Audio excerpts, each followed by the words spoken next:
Detalye. Kabrigada investigasyon sa mga maanumalyang flood control project nagsimula na. 8 contractors na hindi dumalo, ipinasabi na. Mula dyan sa Senado, Brigada Ann Cortez, ibrigada mo! Brigada. Live report. Brigada Angel, sinimulan na nga ngayong alas 10 ng umaga ng Senate Blue Ribbon Committee ang pagdinig nito hinggil sa mga napaulat na maanumalyang flood control project. Sa opening speech ng chairman ng komiting ito na si Senador Rodante Marcoleta, ipinunto niya na napapanahon ng himayin ang mga kontrata sa sinasabing maanumalyang flood control project dahil tila nagiging cancer na umano ito na sumisira sa bansa. The President also noted that there appears a mismatch between the most flood-prone areas based on National Adaptation Plan of the Philippines 2023-2025. Kasi yung mga flood-prone areas nasa ating National Adaptation Plan of the Philippines.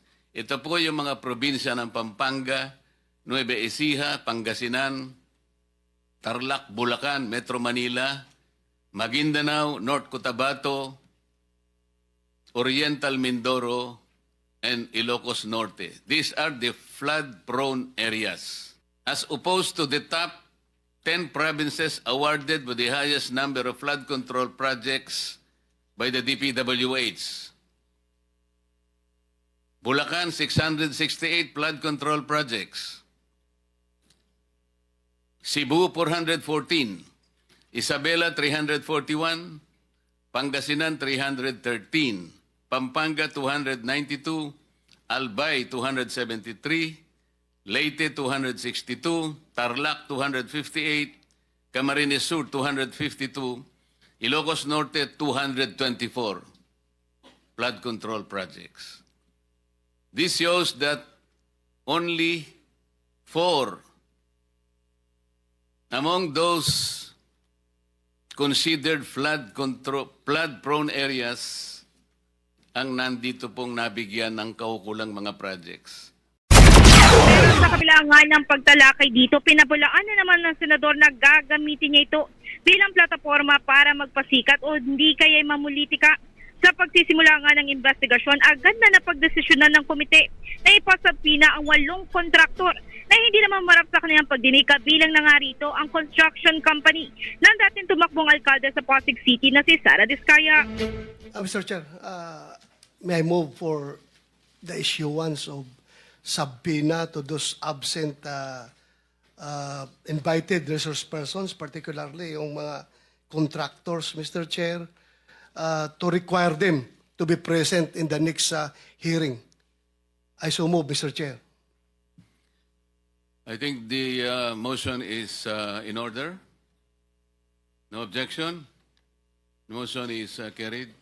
Siguro pag when we invite them, not invite, subpoena them next hearing, they have to come up with a reasonable answer. Hindi ho yung may sakit, may nauna, para hong ginagago itong committee natin na may sakit, nagbakasyon na, may mga prior schedule. Ano mas importante, prior schedule, Mr. Chair? Or itong investigation ito because 544 billion na pinag-uusapan natin, not a small change, Mr. Chair. Sa excuse letter ni Diskaya, iginit niya nga dito na hindi siya makakarating dahil may prior commitment na raw siya. Habang ang ilan naman ay nag-excuse para sa health reason. Sa kabilang banda, sinabi naman ni Senate Committee on Finance Chairperson Senator Win Gatchalian na hindi sila magdadalawang isip na i-zero budget ang flood control projects kung magiging ampaw na flood control ito. Live mula rito sa Senado in the heart of changing lives. Ako si Brigada Ann Cortez ng 105.1 Brigada News FM Manila, sa Miska News of Bagong-bago. Ang bahaging ito ay hatid sa atin ng DriveMax Herbal Capsule. Lalaking angat, tumatagal.